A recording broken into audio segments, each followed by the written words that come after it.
welcome to episode 110 of Did You Bring the Hummus podcast. I'm Kimberly, your host, and I am super excited to be here with you today. Did You Bring the Hummus is a podcast for all things vegan. Episodes post every Monday on your favorite podcast app. Before we get started, I have one very important question for you. Did you bring the hummus? Do you love the podcast? Want to help me keep it going? Visit the Support the Podcast tab on my website to learn more. Join me on alternating Mondays and Wednesdays at 8 p.m. Eastern for an hour of meditation. Sign-up options include individual sessions, a monthly subscription, or a 10-session package good for 6 months. I have joined forces with Jennifer Shlomovich of The Confident Vegan to bring you the next great thing in morning TV, That Vegan Morning Show, which airs on YouTube every Monday at 7 a.m. Eastern. Join our mailing list and get a free recipe ebook of some of our favorites. Today, I am joined by Dr. Marina De Leon. Dr. De Leon does two things well: wildlife conservation and holistic nutrition. Her work bridges disease ecology, molecular biology, and microbiome research to address environmental and ecological challenges. With a Ph.D. in microbiology from UC Davis, Marina specializes in herpetology, focusing on disease ecology, toxin-producing microbes, and conservation strategies for endangered species. In addition to her work in conservation biology, Marina runs a private nutrition consulting practice focused on gut microbiome health. Drawing from her deep expertise in microbiology, she helps clients understand and optimize their gut health through personalized, evidence-based nutrition plans. Marina's holistic plant-based approach emphasizes the necessity of a diverse and resilient microbiome in both environmental and human health, grounded in her understanding that well-being begins at the microbial level. In this episode, we talk a lot about community, the power of our microbiome and how to feed it, Marina's focus on frogs from a conservation perspective, and of course, hummus. Hey, Marina, thank you so much for joining me this morning. Good morning, Kimberly. Thank you for having me. I am so jazzed for this conversation. It's going to be so much fun and so interesting. You are engaged in so many different cool things and working on a bunch of stuff, and we have so many fun things to talk about. So I want to just get right into it. So the very first question I ask every single guest on Did You Bring the Hummus is to share your vegan journey. Tell me how you got here. Sure. So I feel that times have changed. I've been vegan 28 years, about 28 years. I was vegetarian for, I think, about a year before I became strictly vegan. Mm-hmm. So I'm going to tell you the pivotal point at which I actually had that revelation. Yeah. And so I was 16 years old, and don't judge. I was in high school and I went out to the parking lot to smoke marijuana with a friend. No judgment. I feel like I can really describe my true vegan revelation right now, because now marijuana is basically legal. Mm-hmm. I don't do it anymore. But so I was 16, I went out to smoke in the parking lot, and I came back to class and I looked at this. It was like a Spanish-English language book. And I opened it up, and inside the book were some cartoon pictures of animals. And it showed a cow, a pig, and a chicken. And under the cow, it said carne. And under the chicken, it said pollo. And under the pig, it said puerco. And I thought in my head, what? Those aren't the names of these animals. That's vaca, that's gallina, and that's cerdo. And I didn't think about it at the time that it was disassociation or euphemisms, but I just thought, that's not right. We're calling these animals by these euphemistic names to hide the fact that these are actual animals. We're calling them by their flesh names. Mm-hmm. And I was freaked out that I decided I didn't want anything to do with that anymore. And I just removed myself from the society of eating animals and using animals for food at that moment. And now it's 28 years later. Yeah, that's amazing when you have that shift, right? And we all find it in so many different ways. I talked to so many different vegans and we all have that moment. But at 16, to be sitting in class and realize not just people don't see these animals for who they are, but also like, okay, and now I'm going to take myself out of this and I'm not going to engage anymore.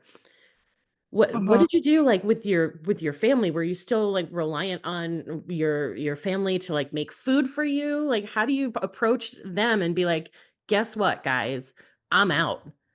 Yeah, no, it was very difficult for my family.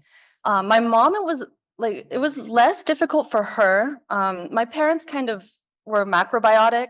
When Mm, I was growing up, we didn't eat any junk food. We ate millet and quinoa and brown rice, tofu, black beans and rice. But my dad also hunted.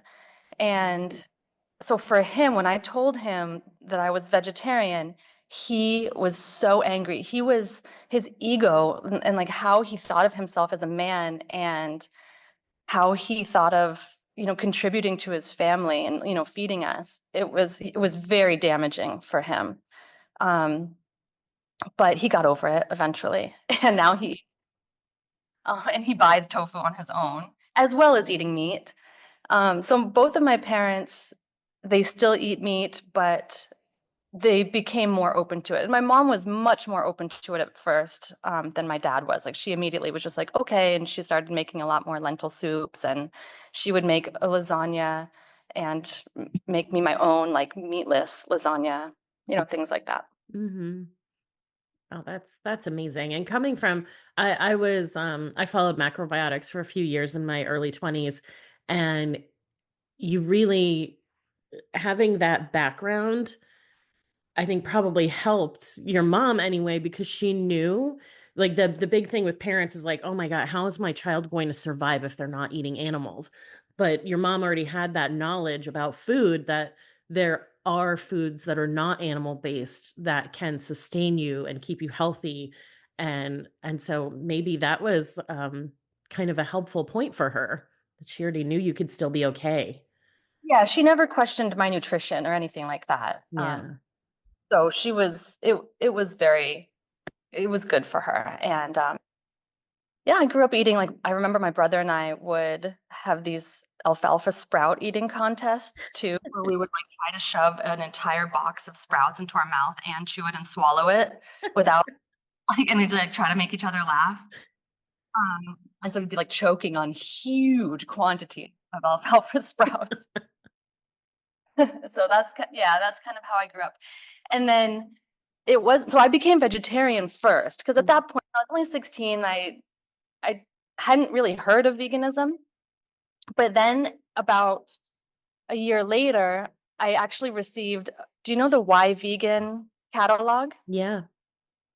I looked at one of those. It was a little pamphlet. So actually, Mhm.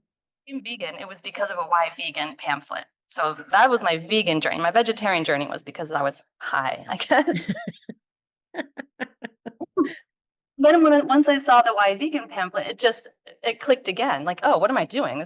I'm not doing enough. Like, I have to go all the way.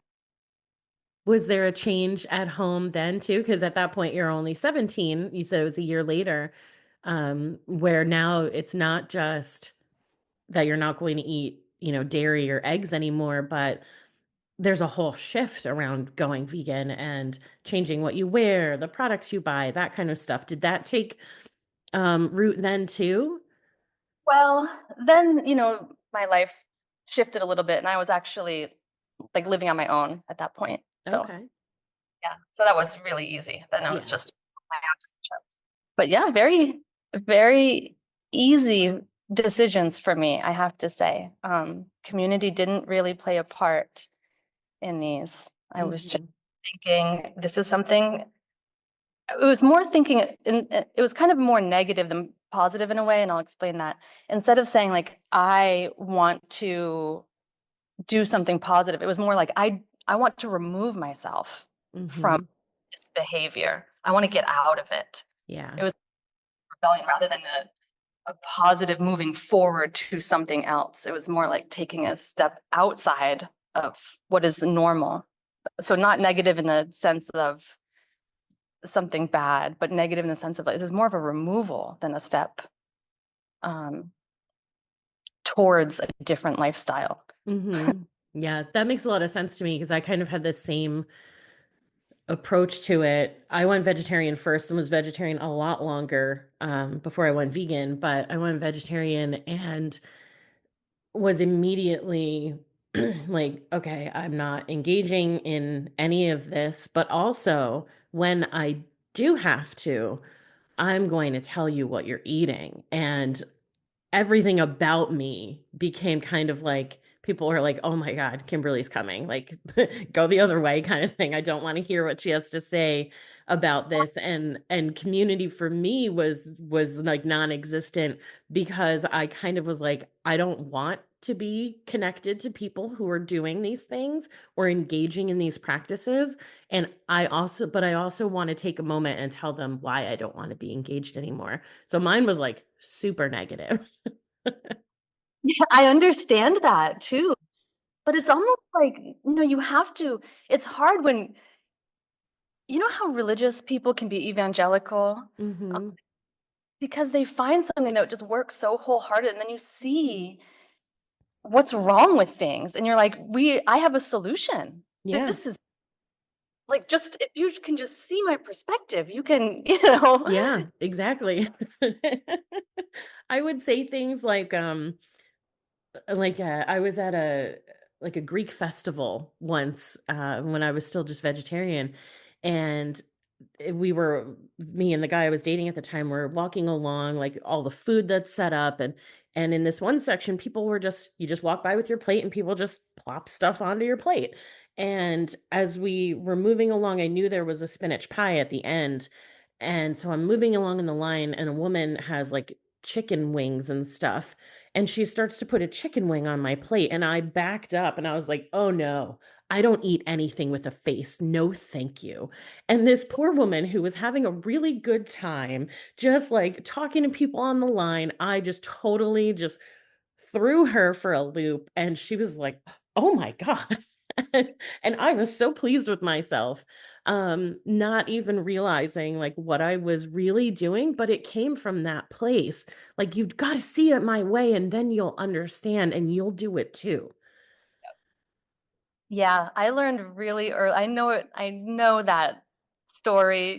We have, like, we all have some sort of story like that Yeah. yourself. And I think I learned really quickly that I don't want to be angry and or sad. Like, and the only way, and I make myself angry and sad, right? Other people Mhm. make me that way. They don't make me feel that way. And the only way to do that is to not have expectations and to not try to change Yeah. anyone. So I've never, sought out that vegan community or tried to, change somebody's mind because it makes me angry and sad when it doesn't work and disappointed. Mhm. And the only way for me not to feel that way is just to like not even attempt it, really. Yeah. So yeah, that's something that we had chatted about when we met last week is about this idea of community. And humans are, as they say, like a tribal species, right? We work to when we're willing to, we can work together really well. And the idea that you have people around you who are supportive and you can count on is like supposed to be a thing that we should be drawn to or looking for. But I Mhm. think there are times, right, where it's kind of like, maybe I don't need that. And that was something that you had kind of said. So tell me your thoughts on community. Right. So obviously community is so important, right? Like I don't think that I could be anywhere close to where I am in my life, in my career, in my whole world without so much community support. And like my friends, my family, everyone, right? We need them. And I like supporting other people on their journey for whatever they're doing as well.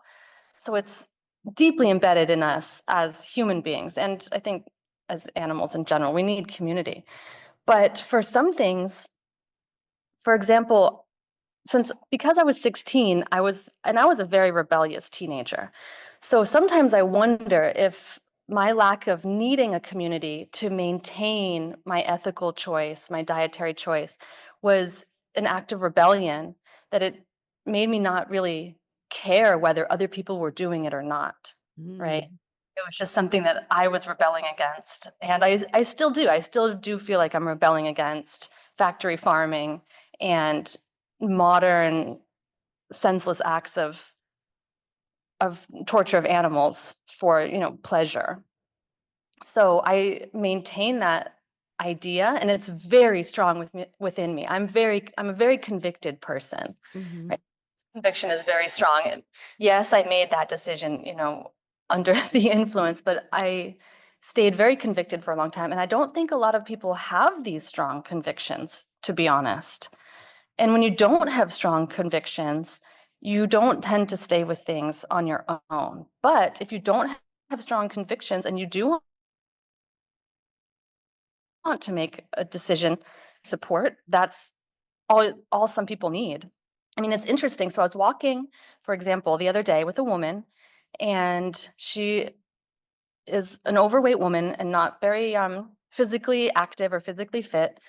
So we were walking and we were talking about how she hadn't ever really exercised before, and she was about 30 something, early 30s. And she told me the story of one time when she did decide, so she was always overweight, she's a Puerto Rican woman. And one time she did decide to take her health and her fitness into her own hands, and she started working out and eating healthy. And she lost a lot of weight, like 30 pounds or something. And she was doing this by herself. And her community didn't support her. Her community kept wanting her to eat more pinchos, more like fried meat. And she didn't really get the support she needed. So she quit and she Mm. went back to eating unhealthy and not exercising and gained all of the weight back. And that made me think, this is, she didn't grow up with an education about physical health and diet. And so when she didn't get the community support that she needed, and she wasn't that convicted, right? She couldn't do it on her own. Yeah. Even though it was such a positive thing for her to be doing. Without that community support, she absolutely, I don't know, absolutely, but she couldn't do it. And Yeah. that makes me think, I think that the difference between when people need community support and when they don't is when we have strong convictions and when we don't have strong convictions. So the important part is making those decisions, seeing what's important to you, and then sticking with it because it's important to you. Yeah. Um, but yeah, some people don't have those things that are just important to them, I Right. think. And it's interesting because I see myself in you and in this woman that you're talking about, and I'll tell you why. So I, like you, have very strong convictions. And there are things where, I find out that a brand is doing something that I don't agree with, whether it's harming people or harming animals. I'm done. Doesn't matter how much I've loved them. Doesn't matter if my closet's full of whatever it is. I'm out and I'm changing what I'm Mhm. doing. And, going vegetarian, I was the only vegetarian I'd ever known. Going vegan, thankfully, I'd known a couple more vegans, but honestly, it didn't even matter because, like you, I was like, nope, I'm doing this. I don't want to be a part of that. This matters to me. And my conviction around taking myself out of that animal abuse industry is the most important thing to me. I too am an overweight woman. So now I can relate to this woman that you were talking about. And I have struggled with that my whole life. Well, since I was like 9, 10, when I started going through puberty. And it's been a constant fight and a constant battle, but it's about me. And that is where my struggle comes in, is that the conviction around what I can do for myself is not nearly as strong as the conviction about what, excuse me, I'm trying to do for the animals. So I think, Amazing. yeah, right? More. I'm curious. Like, so describe then your duality that you feel when you're either like wanting to exercise and don't do it, or like you maybe are full but still continue eating, or whatever you're going through. Like, Hmm. describe that duality that you have around maybe food or exercise that you don't have when it comes to animal rights. That's interesting. Yeah, like anytime it comes to food, taking care of myself, physical activity, I'm always like, "Oh, yeah, that's so important, and I really wanna do that, but, like, I don't wanna do that today." And I love cooking, and when I do cook, it is more of, like, healthy food than it is, comfort food. But if I don't feel like cooking, then it is kind of like vegan nuggets and mashed potatoes, or French fries. And it's just like just whatever I can do to just get myself fed to like move on to the next thing. Because I've eaten so much comfort food that it's not even like, oh, this is so good. I'm so glad I made this choice because I'm so like comforted by this. It's more just like eat it and move on. But yeah, when it comes to me, it's so much of like, I'll do it later. I'll do it later. But when I learn something about how our animals are being harmed, it's like, do it now and it's done. Yeah. I don't know. So So you would really benefit then from a community of like eating healthy and exercising then, because Yeah, you need that, right? right. Stick with that desire that you have. Yeah. But if I never met another vegan for the rest of my life and was totally alone in it, I'd still do it every day for the rest of my life. Right. Yeah. This It's is just like, whoa. I really would like to explore these concepts more, because it's like, why, right? Clearly Yeah.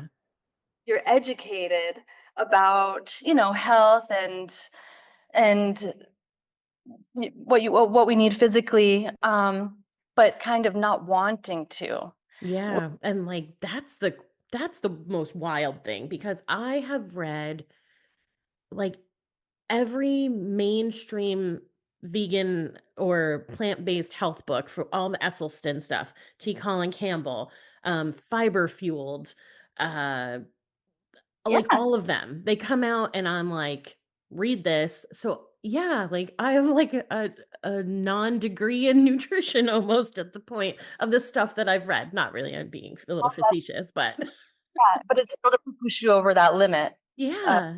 And it's like, you know what to do. You know how to fuel yourself. And if I like, what if I just did that for the animals too? Because if I showed up as the healthiest version of me, now I'm capable of doing more things for them, True. right? Very true. And we have to think about that. Sometimes, if we're, for example, looking at a family and maybe the dad drinks or something, he might have to make a decision like, I need to stop drinking so that I can take care of my family better, right? Yeah. Maybe he can do it for himself, but he can do it for his children. Hmm. Sometimes we have to make those decisions in terms of how we can help somebody else before we help us. And it sounds like you lean towards that mentality. Like, helping others is maybe more important to you than helping yourself, which maybe may or may not be the healthiest attitude, but if it is an Right. attitude to maintain, maybe you can apply that to your own health. If I become healthier, the best, the fittest version of myself, how will that benefit animals, or my children, or whatever you see is Hmm. important? What I'd like to know is, okay, so we've discussed like how community is so important for people who want to make like healthy decisions with diet and exercise, but what about the people who need community support to be vegan? Hmm. Yeah. Ton of What people what need. happens if they lose that community? Yeah. And so what? I feel like we need a third person in this conversation, somebody who needs community support to be vegan. Like I would Yeah. hear, maybe the viewers will have some of that information. What is it like to need community support in order to maintain your ethical um, decision? Yeah. A lot of people don't, they want to become vegan and they say they can't. Nobody else is vegan. It's too hard. Oh, that's the other thing that this woman had told me. We went to eat after our walk, and she didn't know I was vegan. And so when she offered me some meat, I said, no, thank you. I'm vegan. And her first response, which is many, many people's responses, it was, oh, that must be so hard. Mm-hmm. Every time in my head, nope. No. Like, I don't know what to tell you. It's not hard. You could do it too. Yeah. But people can't do it too. So what makes it hard for people is that they don't have that community. What if people had a community?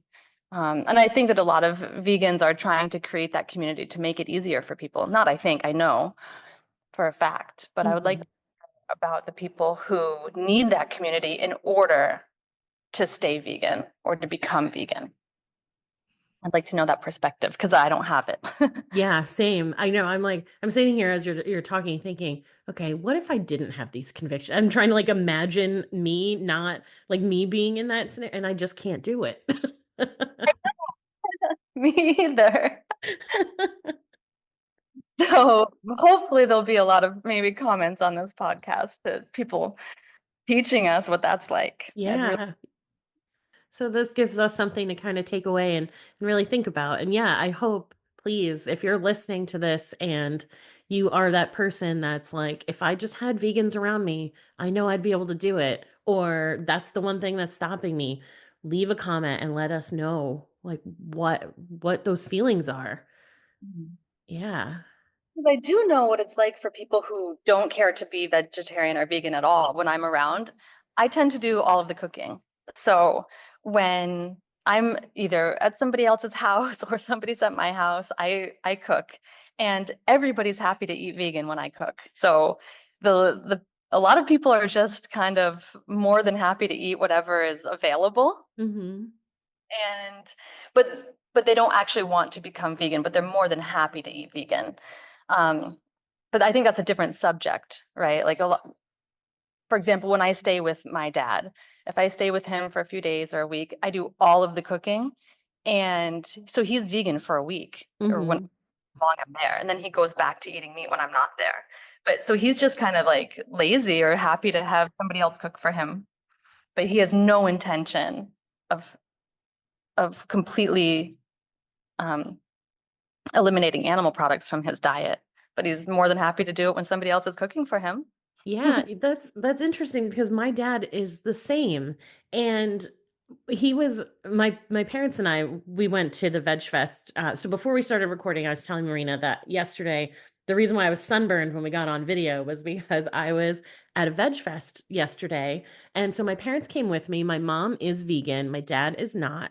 But my dad has such a deep connection to dogs. And as we were at the Veg Fest and then we walked along the boardwalk and there were dogs everywhere. And my dad's like, "Look at the dog, look at this dog." And he's like talking to people about their dogs and he is just like so happy to see dogs and he loves everything about them and their personalities and he totally sees, the dogs that have lived their lives with him. He sees their experiences and when they're sad, like he's got the whole range. But when we talk about how cows and pigs and chickens, and turkeys and lambs and every animal that they eat, that people eat, they have these experiences too. And like he gets that.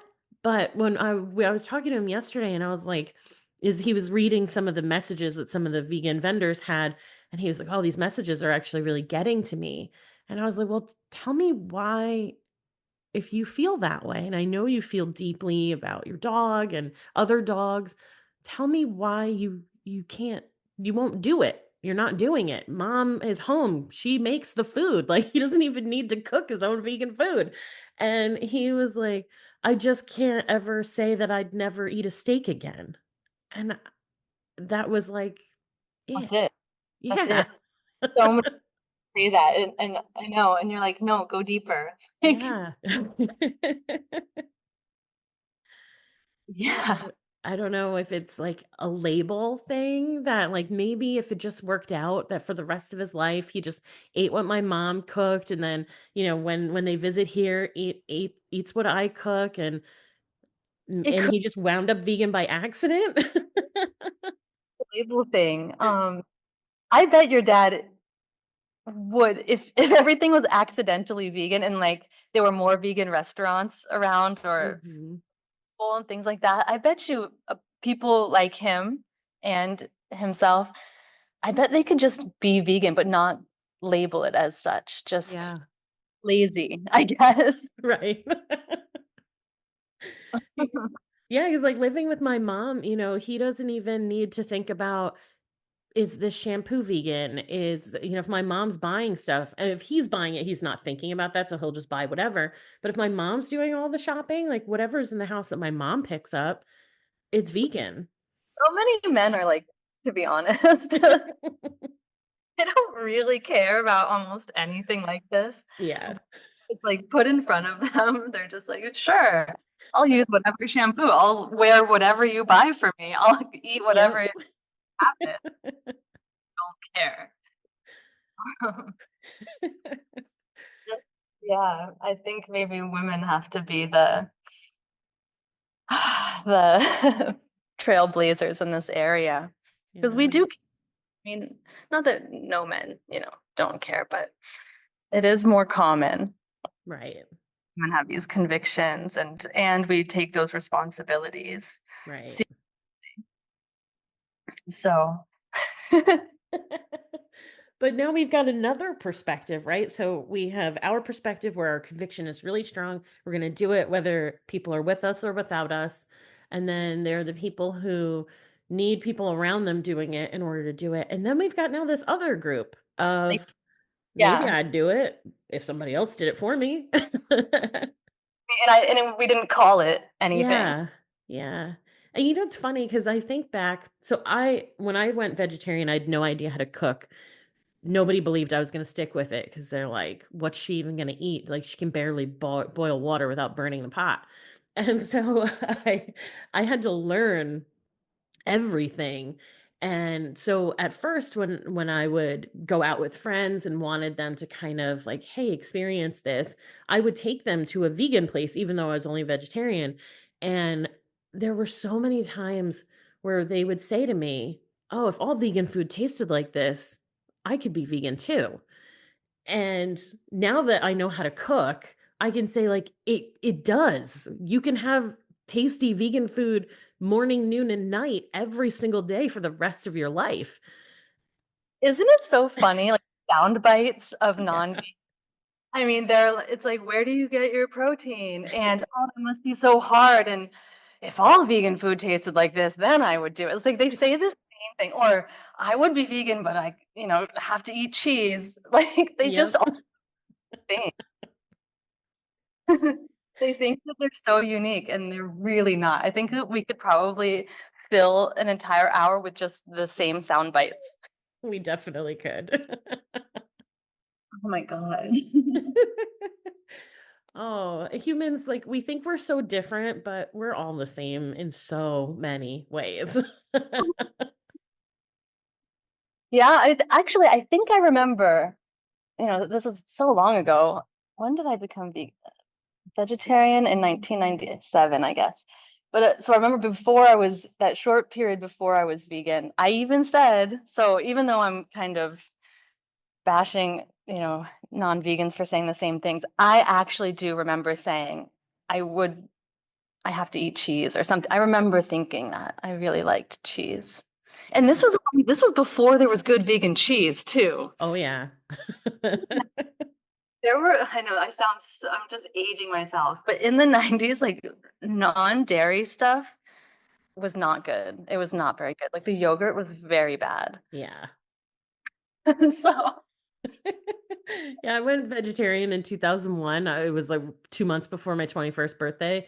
And I remember making these nachos with some vegan cheese, and I didn't know how to cook. So it was literally just tortilla chips, vegan cheese, and some pickled jalapenos from a jar, and I put it was a block of cheese, so I very badly like sliced it and just placed the cheese all along the tortilla chips, and I put it in the oven, and then this smell starts coming out of the oven, and it's not a good one. It smells like burning plastic, and I open the oven, and there is this bubble from the cheese that looked like there used to be this toy when we were kids, because it sounds like we're just about the same age, where it was like this little, like almost like clay that you'd put on the end of like a little red tube, and you'd blow into it and it would make like this big bubble.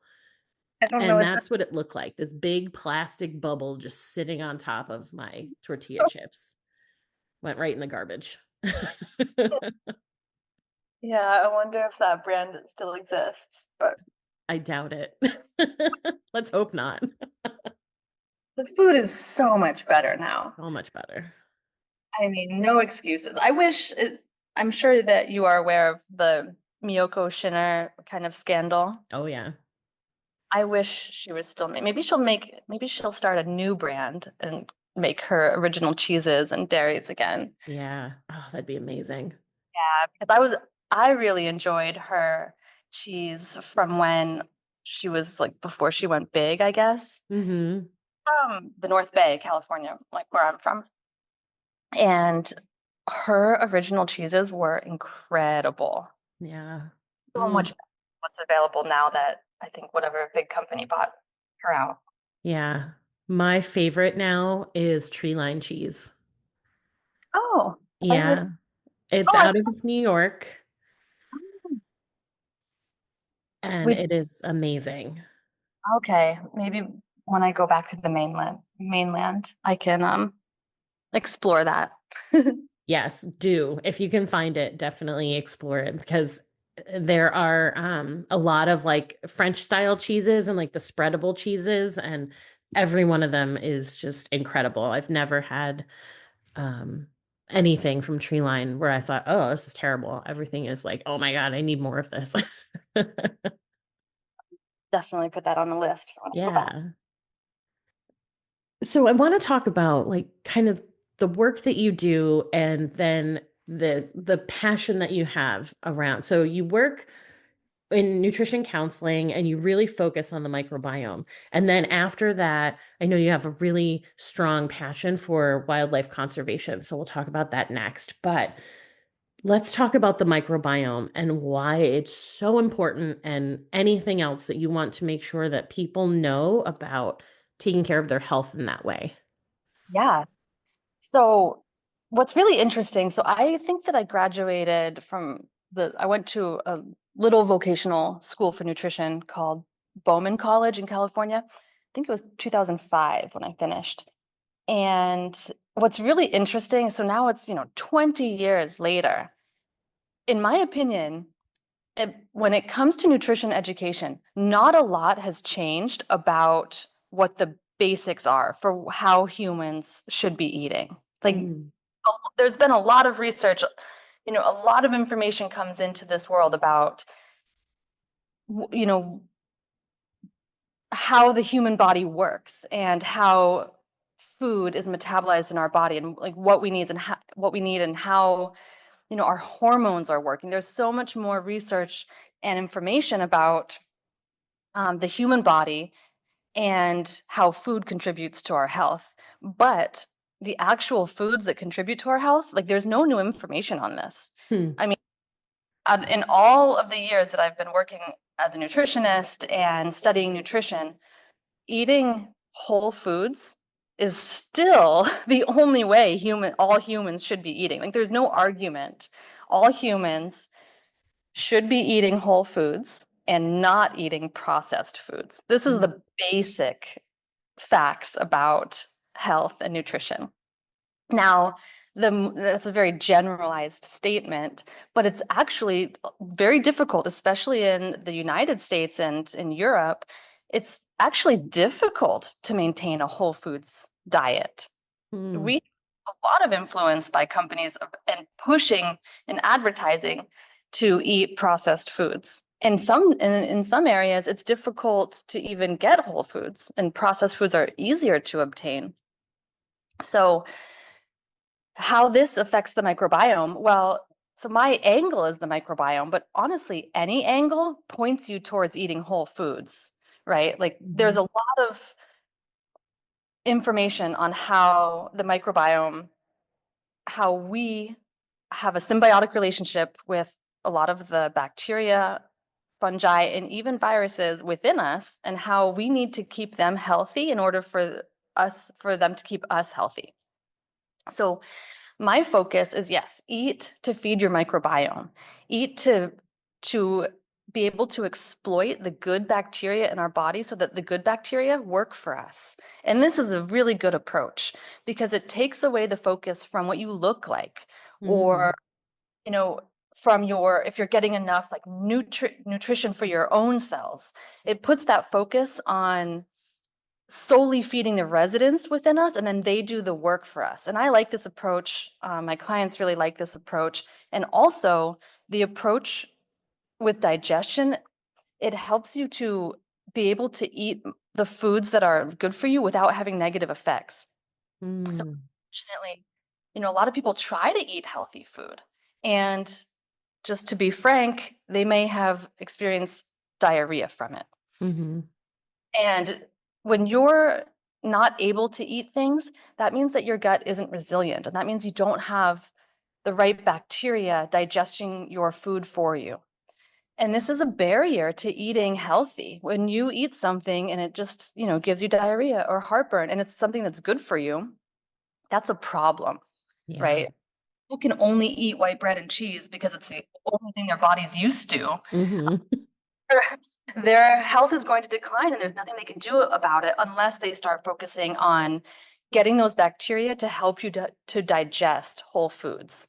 And eventually, being able to digest whole foods creates a cascade of positive health benefits where not only do people um, relieve themselves from chronic diarrhea, but then they have healthier skin and hair. Weight management becomes much easier and organs actually get fed better. And so your organs start processing nutrients better. Like there's just a lot of whole body benefits that come from when you just focus on getting those good bacteria into your body, colonizing them or helping them to colonize your gut using the foods that they want to eat, right? Which are resistant starches, fibers, um, polyunsaturated fats. These bacteria, like they eat the things that you eat, and then they help to grow inside of your body, and then they produce a lot of the nutrients that you need, and they do a lot of the things that you need them to do for your health. So that's why I focus there.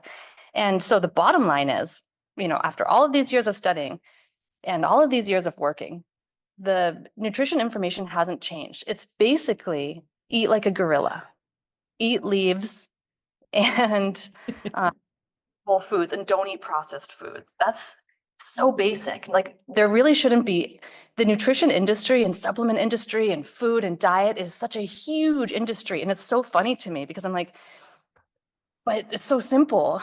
Like it's yeah.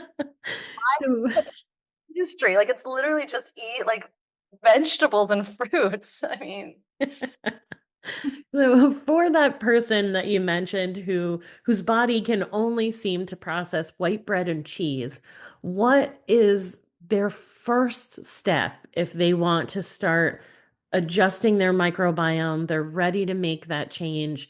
Like where could they start really easing into feeding the gut the way the gut needs to be fed? it's a really good question. So what I do is help people start incorporating before I take away foods from people. I incorporate new foods. Hmm. And so one of the first thing that almost everybody has to do is start incorporating omega-3 rich seeds. So that's flax seeds, chia seeds, and walnuts. And this helps the gut microbiome so much because these, not only do our bacteria need omega-3 fatty acids, we need omega-3 fatty acids, our cells do, but also these seeds and these foods also contain lignans and soluble fibers that really soothe our gut lining. So the gut becomes inflamed and kind of raw and irritated. And that is part of the problem why people can't digest like hearty foods. You know, if you give somebody with chronic diarrhea, somebody who has an inflamed gut, like a salad or lettuce, that might just be too irritating for, Mm-hmm. especially if they don't have the gut bacteria to help digest those insoluble fibers. So starting to feed the gut bacteria using like good fats, really gentle, right? Not too much fiber at first is really helpful. So I would say the first thing everybody has to do is start eating flax seeds, chia seeds, and walnuts. That's what I would start for everybody. Awesome. I love that. Could we start with chia seeds and like a chia pudding with like some oat milk or something? Or do you think do they need to be eaten like just mixed with water? Oh, no, no. Find ways to make them delicious, of Okay. course. Yeah. Yeah. Like I actually really like walnut butter. I love walnut butter. It's just walnuts in the food processor with a lot of sea salt, and then it gets ground up like a peanut butter consistency. Oh, and I think it's so good. Oh, I'm gonna give that a try. And then some people prefer flaxseed oil, right? Flaxseed Hmm. oil is wonderful. It has a strong flavor that I think a lot of people have to get used to, but once you get used to it, you really do start to like it. Hmm. But for people who don't like flaxseed oil because it's too strong or it's not available in their neighborhood or it's too expensive because it is very expensive, or they can't find a way to use it because you can't cook with it. It's a very highly polyunsaturated fat, so it has low heat stability. Hmm. You can only really put it on things after they're cooked or on raw food. Okay. Flavor is maybe too strong for people, but if that's the case, then ground flax seeds work very, very well as well. So just Okay. the thing is, it's about this daily practice.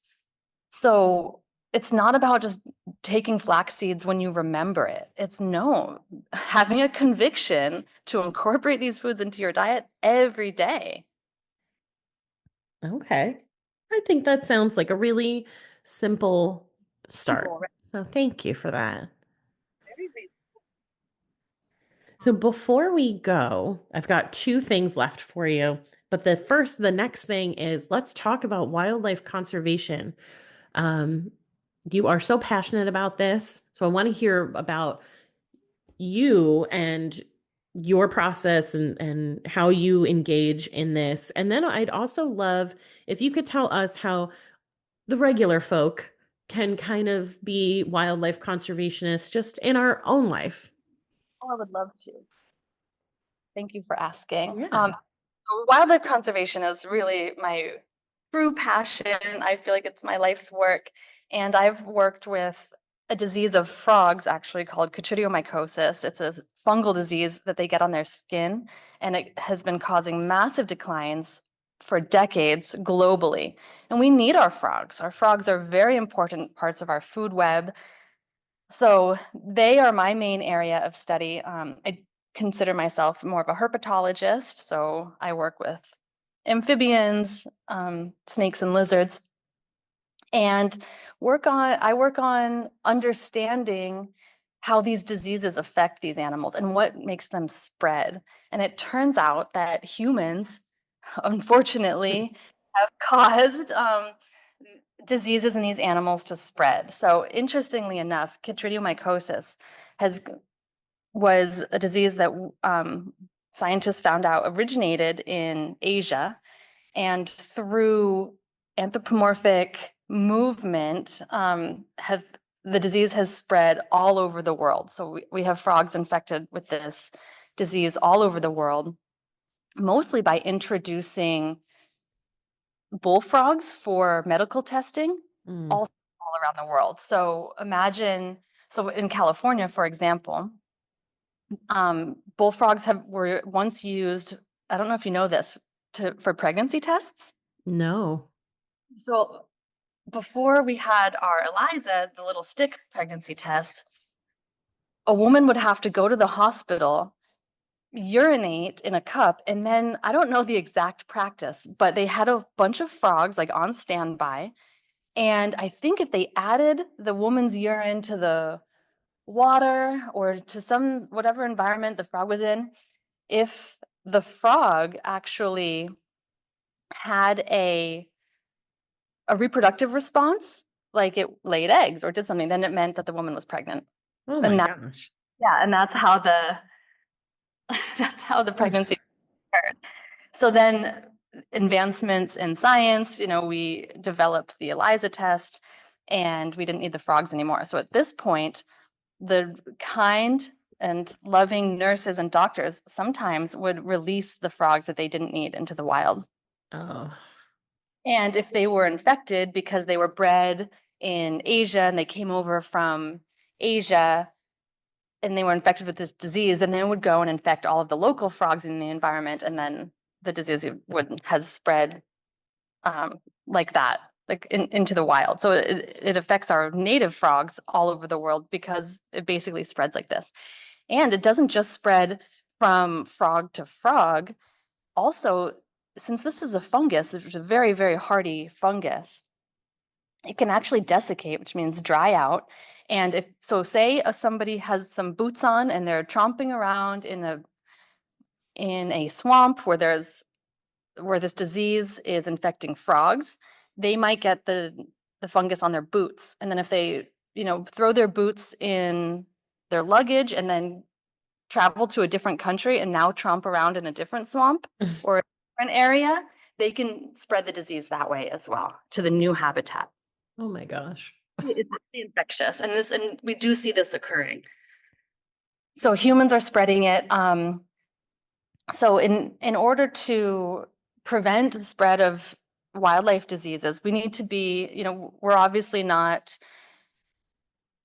using animals like they did back in the day with the way that the doctors use them. But what we can do is be very clean and sterile when we go to different hiking spots or different areas. We should always wash our boots if we're going from one hiking area to another, or let them completely dry out in the sun, let the bottoms dry out in the sun.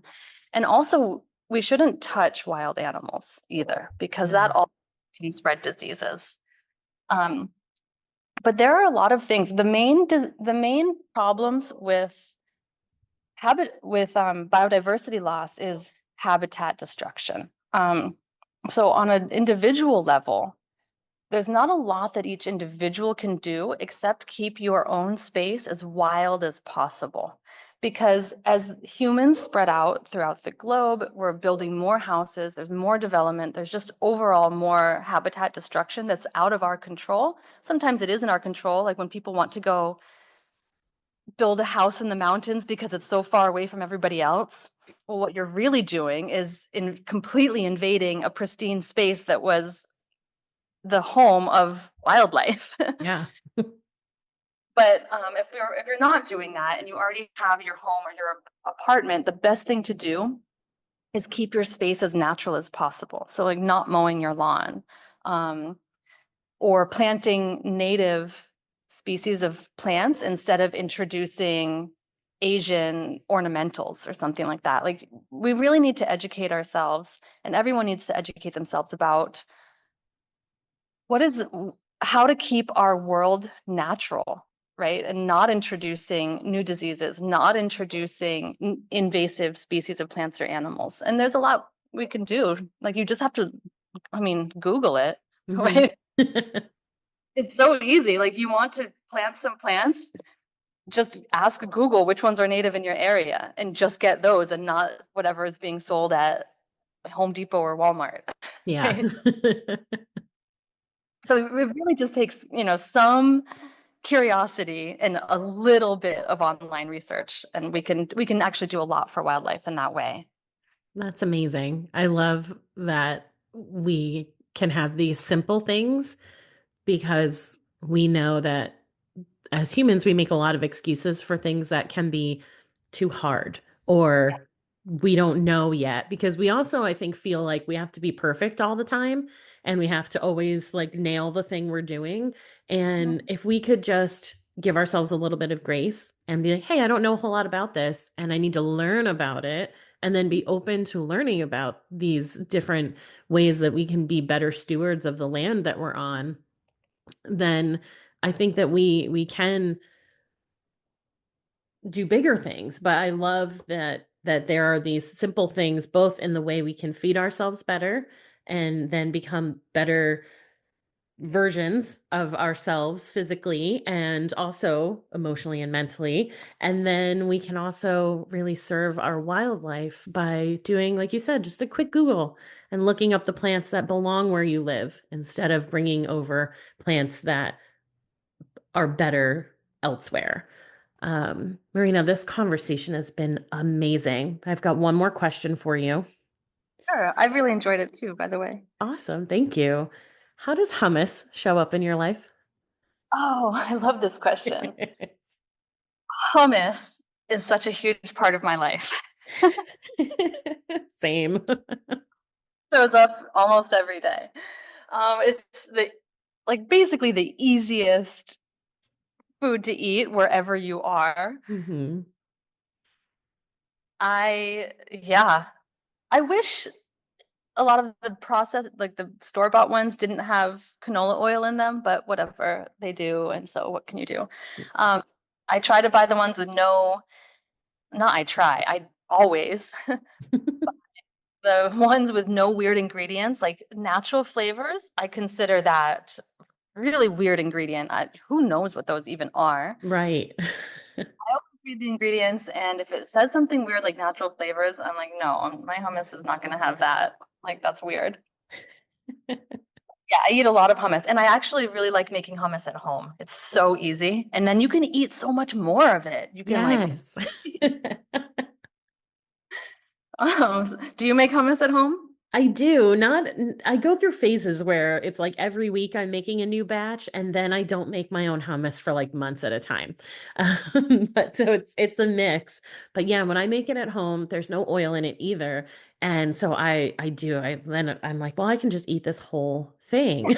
Actually, you so actually my favorite, well, a weird hummus story. It's not even that weird, but when I was, let's see, the year was aught 2002, and I was driving across the country from New England to California, and I think we were in Nebraska. But since we were driving, and I was vegan already, we were vegan already, and so there weren't a lot of restaurants at this point, and we didn't know where we were going, and we stopped. We would stop at grocery stores in order to get our meals, right? And I Mhm. would just create a meal, like get some bread, jarred artichoke hearts, hummus, like whatever, right? And just like create meals from the grocery store, simple meals. And so we were in Nebraska, and I'm looking around this huge grocery store, like normal, whatever their conventional big grocery store was at the time. And I couldn't find any hummus. So I started asking the employees, and they were looking at me like I was crazy. They're like, "What? What do you want?" And I'm trying to describe hummus. I'm like, "It's a dip or whatever." And they were like showing me to where the ranch dip or I don't know, something that I had like three or four employees just totally questioning like their lives because I'm like, "How do you not know what hummus is?" In Nebraska in 2002, it was not a thing yet. Too ethnic, I guess. In Nebraska, probably. Yeah. Yeah, so I still laugh because I mean that's everywhere now. Yeah. It was really funny, and at that point I was like, "How do you not know? What are you asking for?" I love that you're like, I have them questioning their whole lives.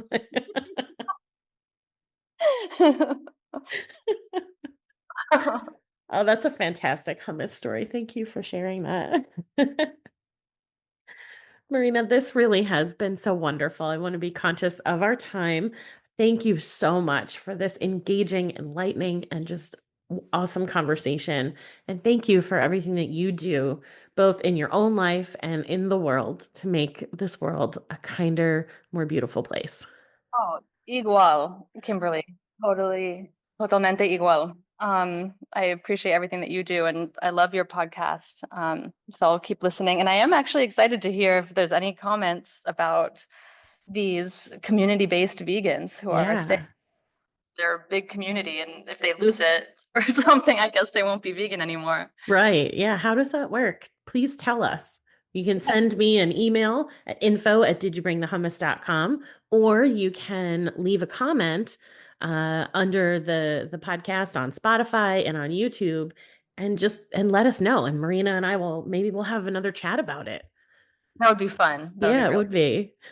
need this. Maybe we can get a couple others to join Yeah, in the like a panel about it. panel. It's a great idea. Yeah. Okay, Thank you. so much. Welcome back. Marina and I are very curious about your take on community. If you're a vegan who's concerned that losing your vegan community would result in you no longer being vegan, we would love to hear about that. But also, feel free to share any thoughts you have on how community shapes your life, or maybe how it doesn't. You'll find my email in the show notes. Please send me a note there. If you're listening on Spotify, you can also leave a comment directly on this episode. To connect with Marina, visit her website at microbialfuturenutrition.com. You can find her on LinkedIn at Marina-de-Leon-microbial-future, and find her on X at microbialfuture. I hope you found this episode helpful and inspiring. Please subscribe to the podcast so you never miss an episode. And if you're loving it, please give Did You Bring the Hummus a 5-star rating and leave a review. It's an easy way to keep supporting the show. Be sure to share these episodes with your friends. If you're finding something good here, they will too. If you're a vegan or know a vegan who would be a great fit for the podcast, follow the Be a Guest link in the show notes. Fill out the quiz and I'll be in touch. Get on my mailing list and stay up to date on all things Did You Bring the Hummus. Get more info on how you can sign up for a meditation, one of my programs, or to support the podcast via the links in the show notes. Follow me on Facebook and Instagram at Did You Bring the Hummus, and visit my website, didyouBringTheHummus.com, for more information about me, updates on what I'm working on, new podcast episodes, and all things vegan. Finally, I would love to hear from you.